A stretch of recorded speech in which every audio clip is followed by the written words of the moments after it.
दोस्तों नमस्कार। Chat with Surendra वत्स के नए एपिसोड में आप सबका स्वागत है। इससे पहले कि ये वीडियो आगे बढ़े, आपने अब तक अगर इस चैनल को सब्सक्राइब नहीं किया है तो जल्दी से सब्सक्राइब कर दीजिए। बेल आइकन को प्रेस करना मत भूलिए ताकि हर नई वीडियो की नोटिफिकेशन आपके पास में आ जाए।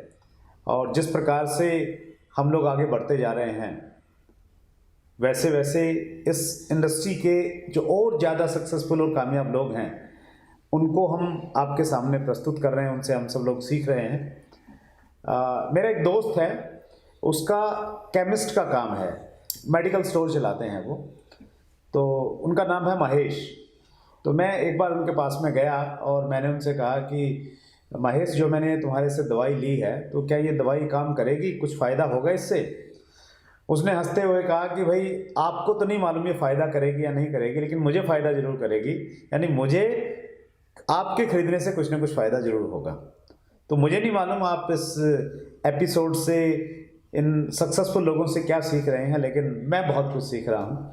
मैं यूँ कहूँ कि जितना मैंने पिछले 10-12 सालों में सीखा है तो पिछले 7-8 एपिसोड में मैंने बहुत कुछ इस इंडस्ट्री में के सफलतम लोगों से मैंने सीख लिया है। और आप भी अगर वैसे ही फोकस रह के करेंगे तो आप भी जो कई सालों में चीज़ें सीखते हैं, बहुत सारे मीटिंग सेमिनार में जाके किताबें पढ़ के सीखते हैं, तो वो सक्सेसफुल लोगों की चीज़ें हम लोग अगले 30-35 मिनट में हम लोग सीख सकते हैं। दोस्तों, पिछले सप्ताह में हमारे साथ में जो मेहमान थे महिपाल सिंह जी, आज भी हमारे साथ में हैं और हमारी बातचीत इतनी रोमांचक थी, इतनी ज्ञानवर्धक थी कि हम आज फिर उसको दोबारा स्टार्ट कर रहे हैं। सक्सेसफुल लोगों की कभी सोशल लाइफ नहीं होती। अच्छा। और सोशल लाइफ जिनकी होती है उनकी कभी सक्सेस लाइफ नहीं होती। मैं इस बिजनेस से आज के टाइम में जैगवार कार मेंटेन करता हूँ। मैंने मेरी लाइफ की जो शुरुआत किया नेटवर्क मार्केटिंग इंडस्ट्री की, एक 400 रुपये में हम लोगों ने एक साइकिल खरीदी थी। वो पल याद आता है, बड़ा अच्छा लगता है कि हम लोगों के घर में जाते थे मैं साइकिल से, और कई बार जब चैन उतर जाती थी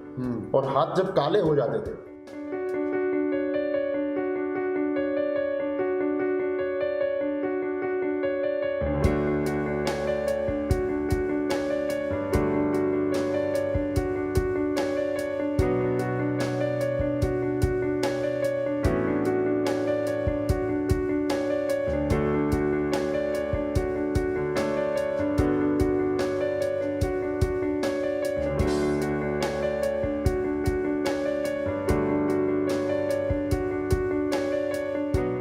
महिपाल सिंह जी, एक बार फिर आपका स्वागत है। थैंक यू पार्ट 2 में। Thank you very much sir, बहुत बहुत धन्यवाद। जब हम पार्ट और आज मौका मिला आज से दोबारा से मिलने के लिए। Thank you so much. चूँकि हम लोग सेलिंग की बात कर रहे थे सर, तो क्या एक जो सेल्स पर्सन है या नेटवर्क मार्केटिंग का एक लीडर है तो उसके लिए पर्टिकुलर कोई ड्रेस कोड होना चाहिए? देखिए, आपका एक बहुत अच्छा सवाल है और ये इस इंडस्ट्री का एक बेसिक रिक्वायरमेंट है। राइट। वो इसलिए है कि हर बेसिक जगह ट्रेनिंग्स वगैरह होते हैं, सेमिनार होते हैं, वहाँ सारे लोग बताते हैं कि हमें इस इंडस्ट्री के अंदर अगर कामयाब होना है। मैं आपको छोटी सी एक चीज़ बताऊं कि किसी भी इंडस्ट्री के अंदर जब कोई इंसान जाता है, ना कि डायरेक्ट सेलिंग इंडस्ट्री, हर इंडस्ट्री के अंदर एक रिक्वायरमेंट होती है कि आपको अकॉर्डिंग टू उस इंडस्ट्री बदलाव की जरूरत है, चेंजमेंट की जरूरत है। वो इंडस्ट्री जो जो हमसे डिमांड करती है, हमें उस डिमांड्स को पूरी करने की जरूरत है। चाहे वो ड्रेस कोड हो, चाहे कुछ भी हो। इस इंडस्ट्री में हम लोगों को फॉर्मल ड्रेस यूज करने के लिए बोलते हैं। उसके पीछे एक लॉजिक है कि हर, जैसे आर्मी है, आर्मी की भी एक ड्रेस होती है, पुलिस की भी एक ड्रेस होती है। नेता अगर कोई चुनाव लड़ता है तो कभी हमने नहीं देखा कि कोई नेता जींस और टी शर्ट पहन के भाषण देने चला गया। वो चाहे जवान हो चाहे बूढ़ा हो, लेकिन कुर्ता पजामा ही पहनता है। उसी तरह से हमने रोड के किनारे कहीं देखा होगा कि जब भिखारी भीख मांगने आता है वो ठीक ठाक होता है, लेकिन फिर भी जानबूझ के लंगड़ा चलता है। उसके ठीक ठाक कपड़े होते हैं, उनको फाड़ के और मिट्टी विट्टी डाल के अपने बाल उल्टे सीधे करके, कभी हमने नहीं देखा कि कोई प्रॉपर ड्रेस में और साफ सुथरा आदमी आके भीख मांग रहा है, क्योंकि लोग उसको देंगे नहीं।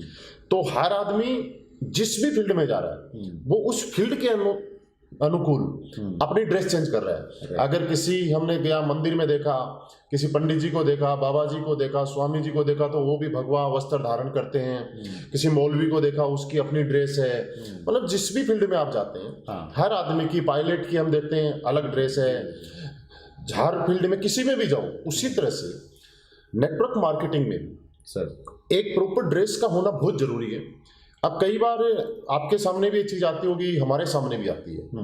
हम जब लोगों को प्रॉपर ड्रेस कोड के बारे में बताते हैं सर तो लोग ये बोलते हैं कि सर पहले थोड़ा सा हमारा लेवल बड़ा हो जाए हाँ। या किसी लेवल पे आ जाएंगे, जी जी बिल्कुल तो उसके बाद में हम प्रॉपर ड्रेस पहनना शुरू कर देंगे। मैं उनसे सवाल करता हूँ कि जब घर में बच्चा है और बच्चा जब स्कूल में जाना शुरू करता है तो आप अपने बच्चे को 10 साल 12 साल या 15 साल पढ़ाई कराने के बाद ड्रेस बनवा के देते हैं या जिस दिन एडमिशन कराते हैं उस दिन देते हैं, तो सामने वाले का जवाब आता है सर पहले ड्रेस देते हैं उसके बाद बच्चे को स्कूल में भेजते हैं। तो ये भी नेटवर्क मार्केटिंग डायरेक्ट सेलिंग जो इंडस्ट्री है ये भी हमारी 4 साल की यहाँ क्लासेस चल रही है। राइट। तो आज जब भी कोई इंसान डायरेक्ट सेलिंग इंडस्ट्री में कदम रखता है सर और यहाँ पे करियर बनाने की सोचता है, उस दिन से सबसे पहले जरूरी है कि वो अपना ड्रेस कोड चेंज करे, क्योंकि ऐसा बोला जाता है first impression is the last impression. जब लोग उसको देखते हैं उसके साथ वाले, उसके दोस्त, उसके रिश्तेदार, और देखते हैं कि यार कल तक तो ये जींस टी शर्ट ऐसे ही घूमता था चप्पल पहन के और अभी इसमें कुछ बदलाव हुआ है, तो कुछ साइलेंट इन्विटेशन हमारे पास आ जाते हैं कि यार तूने आजकल अपने आप में बदलाव कर लिया, कुछ अलग काम करने लग गया क्या। हमें बताने की जरूरत नहीं है, सामने वाले हमारे ड्रेस कोड के अकॉर्डिंग बताना चाहते हैं। और इसका रोल मैं छोटी सी बात बताऊं, कई बार आपने देखा होगा किसी के घर में 10-12 लोग होते हैं जी और वो कोई गलत काम करते हैं या उनके खिलाफ थाने में FIR दर्ज हो जाती है, और जब 2 पुलिस वाले आते हैं और उन 2 लोगों को उठा के लेके चले जाते हैं, वो सिर्फ इसलिए चले जाते हैं कि उस पुलिस वाले के बदन पे पुलिस की वर्दी है। लेकिन आप इसका उल्टा देखिए, अगर घर में 4 लोग हैं और उस टाइम कोई पुलिस वाला जींस टी शर्ट में आए और उनको बोले कि चलो थाने, तो मुझे लगता है कि वो 4 लोग उनको पीटना जरूर शुरू कर देंगे। लेकिन उस ड्रेस का इतना बड़ा इफेक्ट है कि वो 2 लोगों के सामने सारे लोग सरेंडर कर जाते हैं। तो ड्रेस कोड का हर फील्ड के अंदर अपने अपने फील्ड में, चाहे वकील हो, डॉक्टर हो, कोई भी हो, उस तरह से इस इंडस्ट्री के अंदर ही, क्योंकि एक चीज हमने जब बचपन में पढ़ाई करते थे, स्कूलों में जाते थे, लाइन पे लिखी रहती थी दीवारों पे, डिसिप्लिन ही देश को महान बनाता है। और डिसिप्लिन है ये, जब तक आप डिसिप्लिन में रहेंगे तब तक, क्योंकि इसके पीछे एक कारण और है सर कि जब एक आदमी फॉर्मल ड्रेस में होता है, टाई लगाई ली, सूट पहना हुआ है, तो उसको कोई भी गलत काम करने में, छोटी छोटी गलतियां करने में डर महसूस होता है, क्योंकि उसका ड्रेस कोड किसी भी गलत काम करने की इजाजत नहीं देता। तो ऑटोमेटिकली उसकी लाइफ के जो गलत काम होते हैं वो जिंदगी से छूट जाते हैं। जैसे खड़े खड़े कहीं सिगरेट पी लिया, गुटखा खा लिया, या कोई भी ऐसी छोटी मोटी हरकत है, अगर उसके ड्रेस कोड अच्छा है और ड्रेस अच्छी पहनी हुई है तो उसको ऑटोमेटिक लगता है कि मुझे इस ड्रेस के अकॉर्डिंग ये काम करते हुए शोभा नहीं देता, दाढ़ी बड़ी हुई तो अच्छा नहीं लगता। अच्छा नहीं लगता, ऑटोमेटिकली वो कर लेता है। और ये जरूरी है, ये हर इंसान को अगर वो रियली लाइफ में चाहता है, मतलब वो किसी भी लेवल पे है, उसने जस्ट शुरुआत की है, तो वो साफ सुथरे फॉर्मल एक ड्रेस पहने, पैंट शर्ट और साफ सुथरी टाई हो तो और अच्छा है। बिल्कुल, तो वो एक ड्रेस कोड उसका होना चाहिए डायरेक्ट सेलर का। यस, और पहले दिन से ही होना चाहिए। चलिए, पहले दिन से होना। Yes sir. चलिए, बहुत बढ़िया सर। सर इसमें एक चीज़ बड़ा एक चैलेंज आता है हमारे इस इंडस्ट्री में, व्यक्ति मोटिवेट हो रहा है, वो देख रहा है कि महिपाल सिंह जी ने जगुआर ले ली है, बड़ा पैसा आ रहा है, बड़ी अच्छी लाइफस्टाइल है, तो वो चीज़ तो उसको अट्रैक्ट कर रही है, वो काम भी कर रहा है, लेकिन उसको परिणाम नहीं मिल रहे हैं। और परिणाम मिल तो रहे हैं लेकिन वो उन परिणामों से संतुष्ट नहीं है, क्योंकि उसने शायद और ज़्यादा बड़ी एक्सपेक्टेशंस उसकी थी, उम्मीदें थी कि भाई इतने टाइम में मैं ये सब चीज़ें ले लूँगा। तो वो जो नेगेटिविटी का एक फेज़ आता है, उससे बाहर कैसे आ जाए, और उस समय कि क्या चीज़ें वो सोचे, क्या वो काम करे कि वो मोटिवेट होकर दोबारा फिर काम करने के लिए तैयार हो जाए। देखिए सुरेंद्र जी, ये बात मैंने शुरू में एक बात बोली थी कि मैं अपनी लाइफ में सर आज तक कभी नेगेटिव नहीं हुआ। अच्छा। और आज तक मैंने किसी को मौका नहीं दिया कि वो आके मुझे पॉजिटिव करे। अच्छा। क्योंकि आपने बोला नेगेटिव और पॉजिटिव, मैं एक छोटा सा एग्जांपल बताना चाहता हूँ सर कि पॉजिटिव क्या होता है और नेगेटिव क्या होता है। फॉर एग्जांपल, हमारे घर के बाहर एक खटारा गाड़ी खड़ी है, खराब गाड़ी, हम 4 लोग मिलके उसको धक्का मार रहे हैं, राइट, तो वो तब तक चलेगी जब तक हम धक्का मारेंगे। हाँ, सही। दूसरी चीज, कई बार ऐसा होता है सर्दियों में, आपने देखा होगा कई गाड़ियों का इंजन ठंडा हो जाता है। हाँ। तो जब लोग थोड़ा सी देर धक्का मारते हैं, थोड़ी धक्का मारने के बाद सेल्फ मारते हैं और गाड़ी स्टार्ट हो जाती है। तो इस इंडस्ट्री में भी 2 तरीके के लीडर होते हैं सर। एक वही खटारा गाड़ी की तरह, मैं ये शब्द यूज कर रहा हूँ, किसी को अच्छा ना लगे लेकिन फिर भी होता है ऐसा ही है। और दूसरा वो सेल्फ स्टार्ट। तो जो सेल्फ स्टार्ट होता है वो हो सकता है कभी धक्का मारने की जरूरत पड़े, वो पॉजिटिव हो जाता है और चल देता है। तो कई बार आपने देखा होगा कि इस इंडस्ट्री में कुछ लोग सर कुछ समय तक थोड़ा पैसा कमाते हैं, मार्केट में उनका नाम रहता है, कंपनी में नाम रहता है, टीम में लोग जानते हैं, कुछ दिनों के बाद वो टीम से आउट हो जाते हैं। ये भी बहुत बड़ा सवाल आता है कि सर शुरू में तो ये लोगों की परफॉर्मेंस अच्छी थी, बाद में क्या हुआ? मैं सच बताऊं, वो सिर्फ वो वाली गाड़ी थी कि अपलाइन के पास कोई और ऑप्शन नहीं था, इसलिए उसको लेके चल रहा था। अच्छा, तो जब तक कोई और ऑप्शन नहीं होता है तब वो धक्का मार रहा है। लेकिन मैं आपसे जानना चाहता हूँ, आपके पास दो लीडर है कि एक तो सेल्फ स्टार्ट है और एक धक्का स्टार्ट है। तो आप धीरे धीरे वो धक्का स्टार्ट हो छूट जाता है। बाद में वो बोलते, क्योंकि उनके डाउन में कोई ना कोई ऐसा लीडर आ जाता है जो सेल्फ स्टार्ट लीडर की तरह काम करता है। और जब वो काम करता है, अपलाइन भी काम कर रहा है, वो भी काम कर रहा है, लेकिन बीच वाला जो गैर जिम्मेवार लीडर था, अनरिस्पॉन्सिबल लीडर था, वो बीच में छूट जाता है। क्योंकि एक चीज मैंने शुरू में बताई थी, प्राथमिकताएं यहाँ पे सेट करनी पड़ती हैं। जी जी बिल्कुल। यहाँ पे 4 साल का मतलब 4 साल है। अब मैं कई बार मीटिंग में जाता हूँ तो लोगों से पूछता हूँ कि आप, एक सवाल मैं करता हूँ कि आप मुझे यहाँ बताइए कि इस कंडीशन में क्या करेंगे। वो सवाल ये है कि आने वाली किसी भी तारीख में आपके घर में सगी सिस्टर की शादी है और सेम टाइम सेम डेट में हमारी कंपनी का सेमिनार है, आप कहाँ जाना पसंद करेंगे? हर इंसान का जवाब ये आता है कि सिस्टर की शादी में, और रियली जाना भी चाहिए। अब मैं दूसरा सवाल ये करता हूँ कि सेम डेट में आपका MBBS का फाइनल पेपर है, अच्छा, और सेम टाइम आपकी सगी सिस्टर की शादी है, अब कहाँ जाना चाहिए? मैं आपको सच बताऊं, जितने लोग होते हैं वो सारे बोलते हैं कि MBBS का एग्जाम देंगे। क्यों? क्योंकि जब सेमिनार की बात आई और सिस्टर की शादी की बात आई तो उन्होंने प्राथमिकता सेट कहाँ की? सिस्टर की शादी। जब सिस्टर की शादी और MBBS के एग्जाम की बात आई MBBS, तो उन्होंने MBBS। इसका मतलब हम उसी जगह ध्यान देते हैं जहाँ प्राथमिकता है।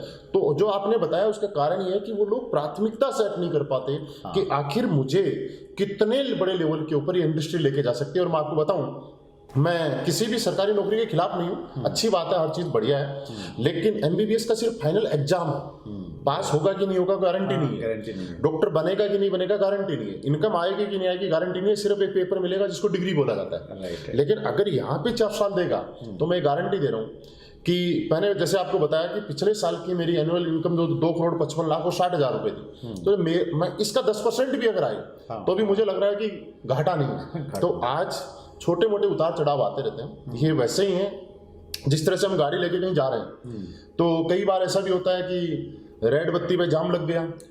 कई बार ऐसा भी होता है सड़क के ऊपर किसी ट्रक का टायर फट गया तो हमें घंटों घंटों तो वेट करना पड़ता है। कई बार गाड़ी स्पीड में चल रही है, अचानक ब्रेकर आ गया तो स्पीड स्लो करनी पड़ गई, गड्ढे आ गए, कहीं गड्ढे में एकदम से गाड़ी गिर गई तो पंचर हो गई।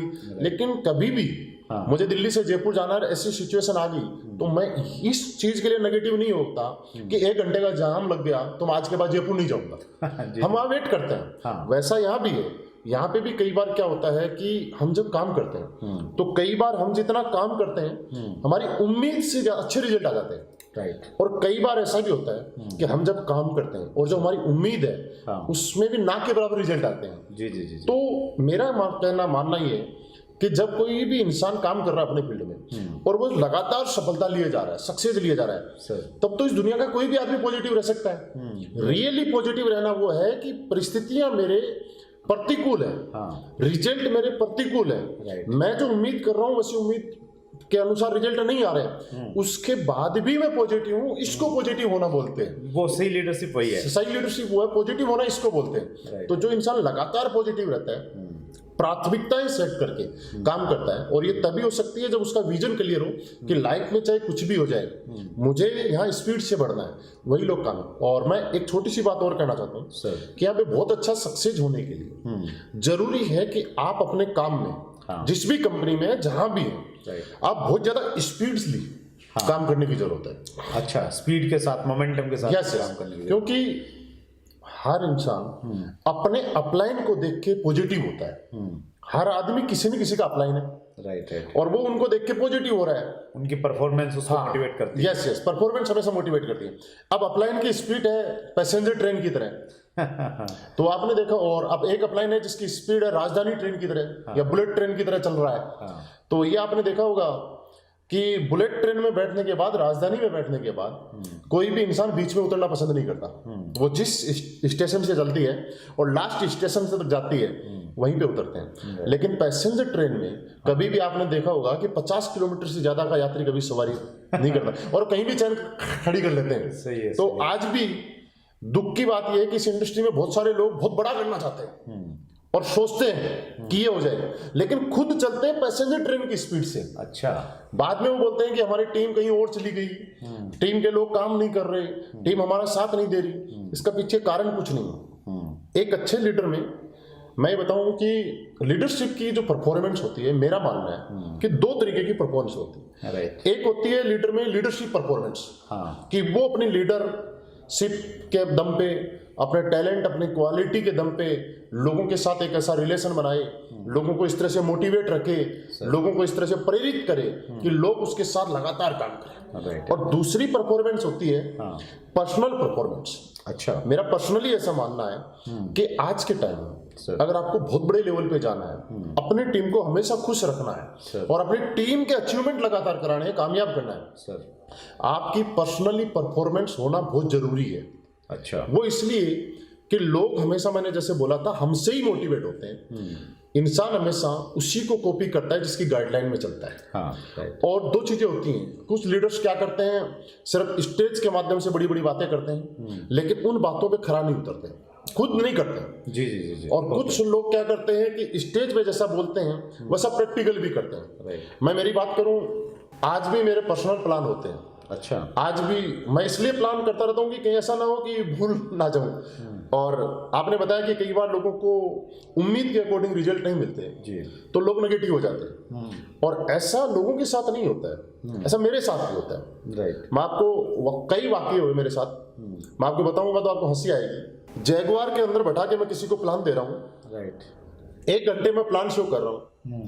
प्लान शो करने के बाद वो बंदा प्लान कम देखता है, जैगुआर में बैठ के सेल्फी ज्यादा खींचता है। अच्छा, रियली ऐसा वाकया। हाँ। और जब प्लान के बारे में उसको डिसीजन लेने की बारी आती है, हाँ, तो बोलता है सर ऐसी कंपनियों का कोई भरोसा नहीं। अच्छा, वो आदमी जो गर्मी के अंदर पसीने में मोटरसाइकिल पे आ रहा है, वो जैगुआर की सीट पे बैठ के प्लान देख रहा है और बोलता है कि सर ऐसी कंपनियों का भरोसा नहीं है। आप सोचिए मैं क्या सोचता हूँ। लेकिन मैं तो एक सोचता हूँ कि भगवान ने इसकी किस्मत में कुछ नहीं दिया तो हम लोग क्या कर सकते हैं। तो मैं ये बोलना चाहता हूँ, अगर कोई आदमी आपकी लाख कोशिश के बाद भी आपके साथ नहीं आए तो इससे अच्छा कोई तरीका नहीं है। ये सोचिए, जब ऊपर वाले ने इसकी किस्मत में नहीं लिखा तो हम उसकी किस्मत में लिखने वाले हैं। परेशान नहीं होना है कि यार इसने जुड़ा नहीं, कभी परेशान होने की जरूरत नहीं है। हाँ, प्रोडक्ट नहीं लिया, हमें लगातार कोशिश करने की जरूरत है। राइट, किसी भी परिस्थिति में नेगेटिव नहीं होना, हमेशा पॉजिटिव रहना। और जब पॉजिटिव रहेंगे तो एक ना एक दिन सक्सेस आपके कदम चूमेगी। चलिए, बहुत बढ़िया सर, बहुत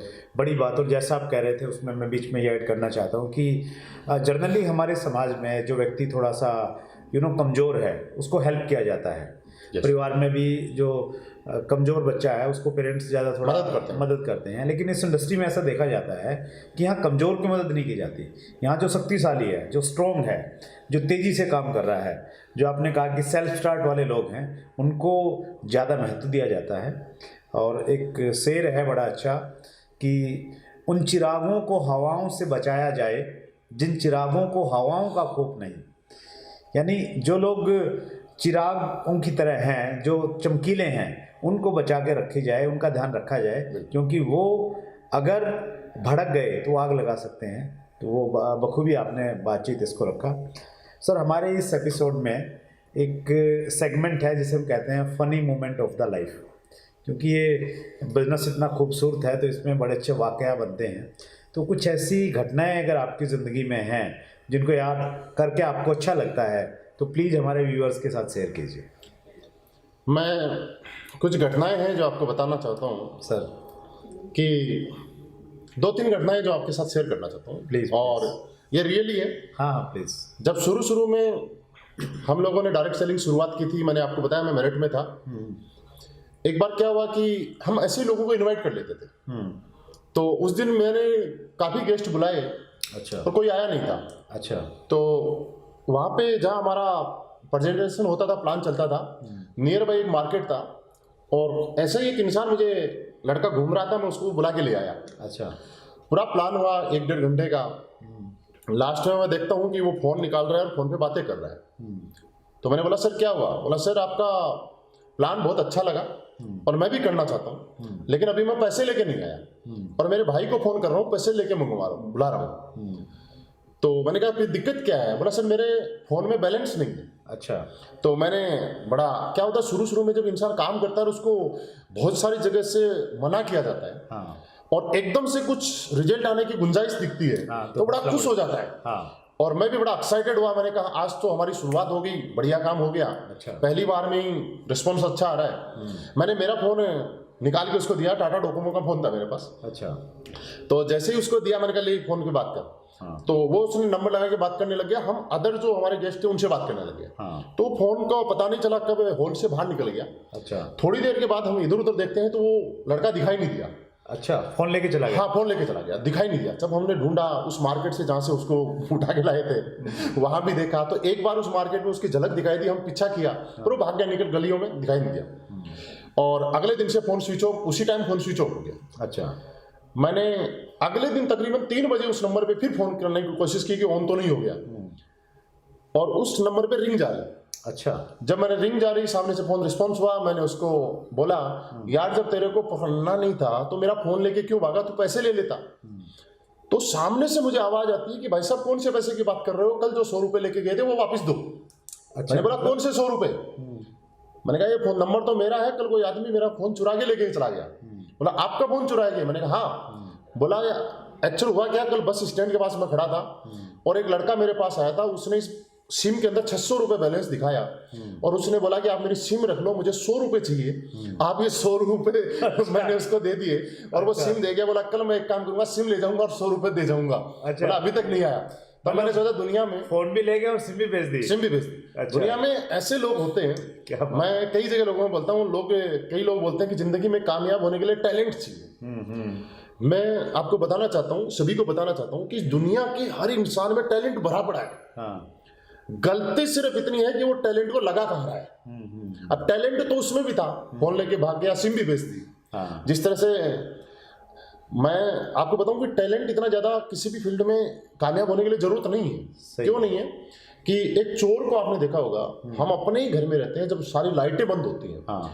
और हम अपने घर में रात को अंधेरे में जब चलते हैं तो जरूर पैरों की या किसी न किसी चीज की आवाज आती है, आ ही जाती है। हाँ, आती है। कई बार चोर जब चोरी करने आता है, घर में बिल्कुल अंधेरा होता है। हाँ, हाँ। और घर वाले जाग भी नहीं पाते और वो घर को साफ करके चला जाता है। हाँ, हाँ। रियली टैलेंट तो है उसमें, परफेक्ट तो है वो, बिल्कुल टैलेंट अपने है, काम में। लेकिन लगा कहीं और रहा है।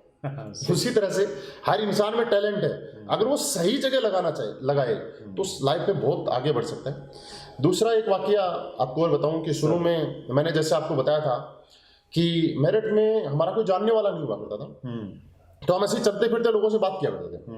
मैं एक बार सब्जी लेने गया तो जो सब्जी वाला था, शाम के टाइम पे उसका बेटा था जो उसकी हेल्प करने आता, उसने बीएससी वगैरह की थी, दिन में पार्ट टाइम जॉब करता था। अच्छा। उससे बात की, उसने बोला क्या करता हूँ, उसने लैब वगैरह पे कहीं लैब टेक्नीशियन वगैरह था। मैंने मेरी साइकिल पे बैठा के उसको प्लान दिखाने लेके चला गया। अच्छा। जब प्लान पूरा हुआ तो हॉल से उसके घर पे भी छोड़ दिया। हाँ। 3-4 बार हमने लोगों ने लगातार फॉलोअप किया। अच्छा। जब लगातार फॉलोअप किया, उसकी मम्मी थोड़ी पॉजिटिव थी और एक दिन शाम के टाइम में मम्मी पापा और वो तीनों ही बैठे और लास्ट में उसकी मम्मी ने बोला बेटा तू ज्वाइन कर ले, जब ये 4-5 बार तेरे घर आई गए तो लड़का बोलता है कि सर मुझे मालूम है जब मैं यहाँ ज्वाइन करूंगा तो मेरे पास भी मोटरसाइकिल आ सकती है। अच्छा। मैंने कहा हाँ, हमें भी बड़ी खुशी हुई कि रिस्पॉन्स पॉजिटिव मिल रहा है, बड़े खुश हो गए। जी जी जी। तो वो बोलता है सर मुझे मालूम है कि आने वाले टाइम में जिस तरह से स्टेज पे लोग बता रहे थे उस तरह से कार मैं भी ले सकता हूँ। मैं बोला भैया बात बन रही है, बड़े खुश हुए। बोला सर फिर पैसे जब ज़्यादा आ जाएंगे तो मेरे पापा को जो सब्जी का ठेला लगाता है ये लगाने की जरूरत नहीं पड़ेगी। मैंने कहा बिल्कुल नहीं पड़ेगी, और इससे बढ़िया बात क्या हो सकती है कि एक पापा आपकी वजह से सड़क पे खड़ा होकर सब्जी ना बेचे, घर में रहे, इससे बड़ी बात क्या हो सकती है। बोला बस सर मैं यही तो चाहता नहीं कि हमारे खानदानी काम छूट जाए। अच्छा उस बात को सुन के मुझे बड़ा आश्चर्यचकित हुआ कि कैसे कैसे लोगों के पास बहाने हैं। अच्छा, कि सब कुछ उसको दिख रहा है, ऐसे ऐसे बहाने बनाते हैं। सीरियसली उसने बोला भाई ये सब्जी वाला काम नहीं छूट जाए? नहीं, उसने बोला मैं ये नहीं चाहता हाँ। कि इस काम को करूँ, मेरे पास पैसे आ जाए तो हमारे खानदानी जो काम है उसको छोड़ना पड़ जाए, इसलिए मैं ये काम नहीं कर रहा। तो ऐसे ऐसे वाकई आते हैं। मुझे भी एक बड़ी अच्छी घटना याद आई सर। जब हम लोगों ने बिजनेस स्टार्टिंग में शुरू किया तो जो बिजनेस हम लोग क्लोज करते थे तो उसमें जितनी सेल होती, ज़्यादा सेल होती थी, लिमिटेड सेल होती थी, तो हम कैलकुलेट कर लेते थे कि भाई इतनी सेल में कितने रुपए का चेक आना चाहिए। बिल्कुल। तो चूँकि मैं टीचिंग स्टाफ से था तो टीचिंग स्टाफ वाले लोगों को मैंने पहले अप्रोच किया। तो मेरे एक दोस्त थे, वो भी टीचर थे। तो जब हमने उनका बिज़नेस क्लोज करके भेजा तो हमने कैलकुलेशन किया कि भाई कितना पैसा आना चाहिए। तो उसमें ये था कि 800 रुपये के लगभग इनके चेक बनता है, उतना आना चाहिए। लेकिन जब चेक आया तो हम सब सरप्राइज़ हो गए कि 2300 रुपये का चेक आया। फिर हमने दोबारा कैलकुलेट किया तो 800 का बनना चाहिए। तो फिर हमने कंपनी में कॉल किया कि भाई ये डिस्ट्रीब्यूटर नंबर है और ये इतना कैसे हुआ। तो उन्होंने बताया कि इसमें ना सर कुछ कैलकुलेशन प्रॉब्लम हो गई है, तो अगली बार जब इनका बिज़नेस जाएगा तो ये 1500 रुपये ज़्यादा चला गया है, तो ये हम लोग कट कर लेंगे। तो हम दोनों साथ में थे, बात कर रहे थे कंपनी में। तो उसके बाद में उस बंदे ने बिज़नेस ही नहीं किया। मैं बड़ा मोटिवेट करता कि चलो मिलते हैं, करते हैं, थोड़े काम से 800 आया। तो बोले सर मैं करने का क्या फ़ायदा, मैं करूँगा 1500 रुपये तो कंपनी रख लेगी मेरी। तो हम एग्जाम्पल बताते थे कि यार उसने इतना कमा लिया, वो इस लेवल पे चला गया। तो वो हमने बहुत जोर लगा लिया सर। उस बंदे ने इसलिए काम नहीं किया कि यार मेरे जो 1500 रुपये आ गए ना वो कंपनी रख लेगी। तो इस प्रकार की सोच रहती है, अपनी सोच है, अपनी सोच है। तो जहाँ पे सेट हो जाते हैं वो वहीं पे हो जाते हैं। आपकी बातचीत बहुत अच्छी लगी सर, और मुझे लग रहा है कि ये जो एपिसोड है हमारा सबसे लंबा एपिसोड रहा है। आपने जिस प्रकार की जानकारियाँ दी, हमारे व्यूअर्स का हौसला बढ़ाया, हम सब आपके बहुत आभारी हैं sir. Thank you very much sir, बहुत बहुत धन्यवाद आपका आज मुझे मौका देने के लिए। और हम मानते हैं कि ये चैनल बहुत आगे तक जाएगा और डायरेक्ट सेलिंग इंडस्ट्री को एक नए मुकाम पे पहुंचाएगा। Thank you very much sir. Thank you so much. Mahipal Singh ji आज हमारे मेहमान थे, जो एक बहुत बड़ा नाम है डायरेक्ट सेलिंग इंडस्ट्री में। उनकी इनकम, उनका लाइफस्टाइल, सारी चीज़ें हम लोगों को जानने को मिली। अगले एपिसोड में फिर हम लोग किसी एक और नई शख्सियत के साथ में मिलेंगे। आपको मालूम है कि हर मंगलवार रात्रि 8 बजे हमारा एक नया एपिसोड आ जाता है, और आपके पास ये एपिसोड आते रहें उसके लिए आपको एक काम करना है कि आप इस चैनल को सब्सक्राइब कीजिए, बेल आइकॉन को ज़रूर दबाइए ताकि हर वीडियो की इन्फॉर्मेशन आपको मिल जाए, सबसे पहले आपके पास में आए, और आप सबसे पहले उसको सुन के उससे ज्ञान प्राप्त करके अपने बिजनेस में उसे शामिल कर सकें। आपके प्यार के लिए, स्नेह के लिए, सहयोग के लिए हमारी पूरी टीम आप सब की बहुत आभारी है। थैंक यू वेरी मच, बहुत बहुत धन्यवाद।